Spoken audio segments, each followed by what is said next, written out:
1876년 1월 24일 중국의 텐진에서 있었던 일입니다. 그 당시 청나라의 중신 이홍장 그리고 일본의 아주 젊은 신진 관료 모리 아리노리가 만났습니다.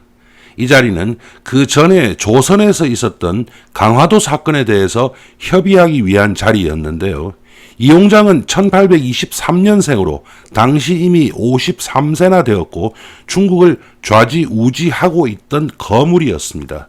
반면에 모리 아리노리는 1847년생으로 그 당시에 불과 29살의 청년에 불과했습니다. 이홍장은 이 자리에서 일본이 서양 문물을 너무나 많이 받아들이고 또 서양화하고 있다는 것에 대해서 뼈있는 말을 던졌습니다. 하지만 이 자리에서 모리 아리노리는 그 또한 우리가 결정한 것이다 라는 말로 응수했습니다. 우리는 이렇게 젊었던 모리 아리노리가 어떻게 이홍장 앞에서 당당할 수 있었던가 그 이유를 알아보겠습니다.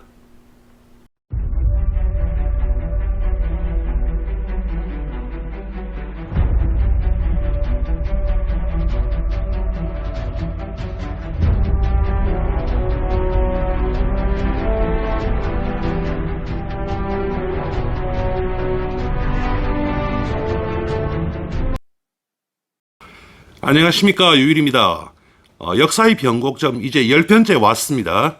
그리고 첫 편이 0편, 그러니까 오버뷰에 해당하는 것이었으니까 내용으로 따지면 9편이고요. 일본의 개항과 메이지 유신으로서는 4번째 편이 되겠습니다. 티저에서 보신 바와 같이 당시 일본의 젊은이들 그리고 신진 세력들은 국가 발전의 방향에 대해서 어떤 확신을 가지고 있었습니다. 이들은 이미 서양 문물을 활발하게 받아들였고 또한 유능한 젊은이들을 서양에 보내서 직접 차이를 느끼고 직접 공부하게 했던 것입니다.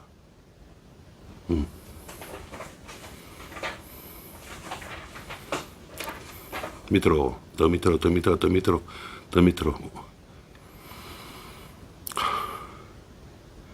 네, 당시 우리나라나 중국 또한 이렇게 유학생들을 외국으로 많이 보냈습니다. 그런데 차이는 어디에서 났느냐 하면 이들이 외국에서 공부를 하고 돌아왔을 때 과연 사회개혁과 변화를 위해서 어떠한 정도의 역할을 할 수 있었던가에 가장 큰 차이가 있는 것입니다. 그래서 우리는 이 메이지 유신에 대해서 그 내용을 조금 더 알아볼 필요가 있을 것 같습니다. 네, 유신의 이름이 메이지 유신입니다. 그러니까 당연히 이제 메이지 천황에 대해서 한번 간단하게 알아볼 수 있을 건데요. 이 사람이 1852년에 태어났고 1912년 우리나라와 한일 합방을 한 그 다음 해에 죽었습니다. 그런데 원래 이제 그 앞에 있었던 고명이 효명천황의 차남입니다. 그런데 측실소생이었지만 다른 형제들이 모두 죽으면서 양자가 되어서 즉위할 수 있었던 것입니다. 그런데 아주 재미있는 것이 이 사람의 생모가 친정이 어디였는가, 즉 이 사람의 어머니 친정이 현재의 나가사키였습니다. 그래서 나가사키 옆에 있는 영주 가문이었습니다. 그래서 처음부터 이 사람은 개항파들과 상당히 밀접한 관계를 가지고 있었다라는 말씀을 드릴 수 있고요. 그래서 메이지 유신의 실무는 관료들이 당연히 다 했습니다. 그런데 입헌 군주제 하에서 천황으로서 역할을 아주 적절하게 수행했다라는 평가가 있는 것입니다. 그리고 실제로 이류 또는 삼류 국가에 불과하던 일본을 세계적 열강으로 올린 시기의 천황이 바로 이 메이지 천황이었다라는 말씀을 드릴 수가 있는 것입니다. 이거는 이제 오개조의 어서문이라고 하는 것입니다. 1868년에 선포한 것인데 당연히 이 메이지 천황이 선포한 것입니다. 그래서 이 내용이 이제 메이지 유신의 시작으로 내용을 간단하게 말씀을 드리면 일단 공론을 결집하라. 단 그것을 회의를 통하라.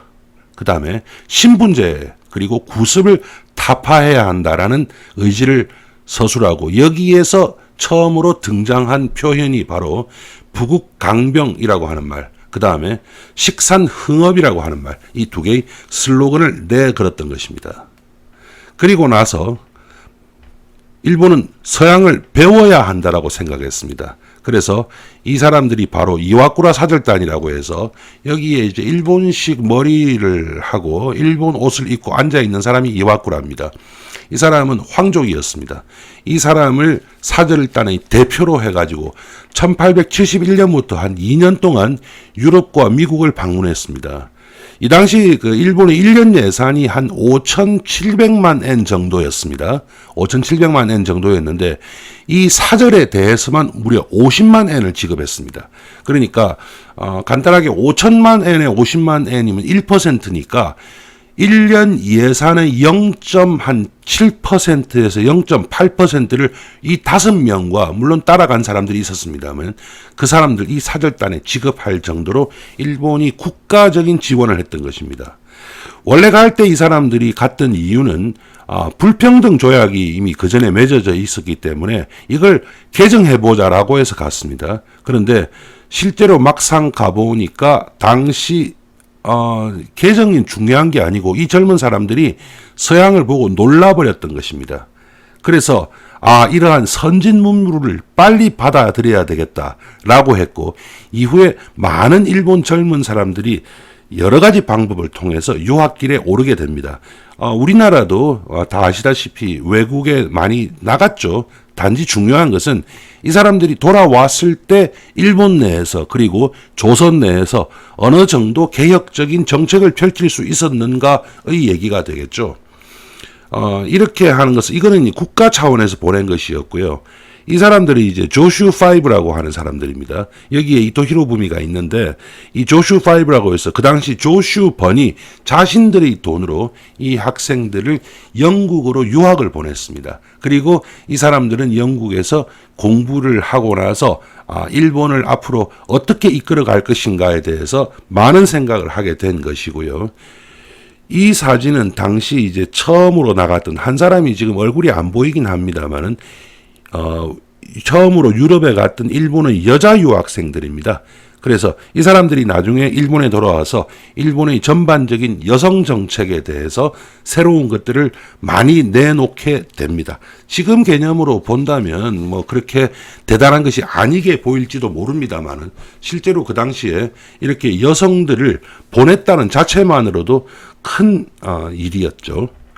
네, 티저에서 말씀드렸던 모리아리노리에 대해서 이제 말씀드리겠습니다. 메이지 유신에 있어서 무엇이 가장 중요한가 사람에 따라서 보는 눈은 다를 수 있습니다. 그런데 저 같은 경우에는 교육이 아주 큰 역할을 했다라는 것을 생각을 하고 있었습니다. 이 사람이 모리아리노리인데 원래 이 사람은 하버드를 졸업한 외교관이었습니다. 그런데 이 사람이 이제 일본에 돌아와 가지고 이제 교육 개혁을 시작을 합니다. 종전에는 교육의 목적이 뭐였느냐면 군인들은 국민 교육의 목적이 좋은 군인을 양성하는 것이라고 생각을 했던 것입니다. 그런데 이 사람이 반대했습니다. 이 사람이 원래 이제 사스마 출신으로서 런던과 미국에 가서 공부를 한 사람이었는데 일본의 초대 주미 대사를 역임했고 또 나중에 이제 귀국 후에 메이로쿠샤 명육사라고 하는 교육단체를 만들었는데 이것이 바로 지금의 히토스바시 대학입니다. 그래서 이 사람이 교육개혁을 시작했는데 이 사람이 교육개혁을 하는 데 있어서 아주 그 중요한 역할을 한, 즉 어떤 인사이트를 주고 영향력을 끼쳤던 인물이 있습니다. 그 사람이 바로 후쿠자와 류키치. 그러니까 우리가 그 예전에 일본 지폐를 보면 10,000엔짜리 지폐에 나와 있던 바로 그 사람입니다. 후쿠자와 류키치입니다. 이 사람은 교육의 목적을 개인의 성취 그리고 자아 실현으로 규정했습니다. 그렇게 해서 천황의 칙령을 내리게 해서 모든 국민에게 드디어 4년의 의무 교육을 부과했습니다. 그 당시에 독일도 4년의 의무 교육을 하고 있었는데 전 세계적으로 의무 교육을 할 수 있는 기반이 되어 있는 나라는 많지 않았습니다. 그런데 일본에서 이렇게 칙령은 내렸지만 일본이 4년의 의무 교육을 전 국민에게 할 수 있는 수준까지 가지는 못했었습니다. 그래서 한 40% 정도는 사찰에서 그리고 33%는 예전에 서당과 같은 민간시설, 그래서 신축 학교로 들어간 경우는 10%도 안 되는 것이었습니다. 그리고 이제 1875년의 교육계획을 통해서 전국에 156개의 외국어 전문 교육기관을 운영했습니다. 우리가 어릴 때 많이 들어봤는데 소년이여 야망을 가져라. Boys be ambitious라고 하는 말을 많이 들어봤습니다. 미국 사람이 한 말인데요. 이 미국 사람이 당시 일본의 홋카이도 푸케도에 와서 영어 교사를 하고 있던 사람이었습니다. 그 사람이 왜 홋카이도까지 왔던가 그 사업에 의해서 왔던 겁니다. 그리고 아주 또 중요한 것이 교원 양성 기관을 설립했습니다. 즉 그전에는 글만 알면 교사가 될 수 있었던 것이죠. 그런데 원래 교사는 전문적인 교육을 받아야 합니다. 그래서 교원 양성 기관을 사범학교라는 이름으로 설립을 해서 전문적인 교사를 수급하고 제국대학을 설립하고 그 다음에 중등 교육을 이원화했습니다. 그래서 상급학교와 하급학교로 나누어 가지고 상급학교는 학문 중심, 그 다음에 하급학교는 훈육 중심으로 이렇게 개편을 하는 아주 철저히 분리된 교육 개혁을 했다라는 말씀이 되겠습니다. 네, 어떻게 생각하시는지 모르겠습니다. 말씀드린 것과 같이요. 메이지 유신은 국가의 전반적인 시스템을 완전히 바꾼 일이었습니다. 그리고 아직도 메이지 유신에 대해서는 할 얘기가 좀 더 남아 있습니다.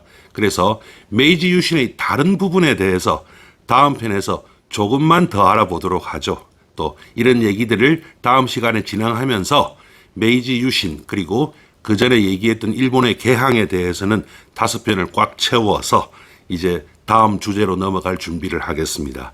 여태껏 들어보신 내용 좋으시면요. 구독 그리고 좋아요 눌러주시면 큰 도움 되겠습니다. 감사합니다.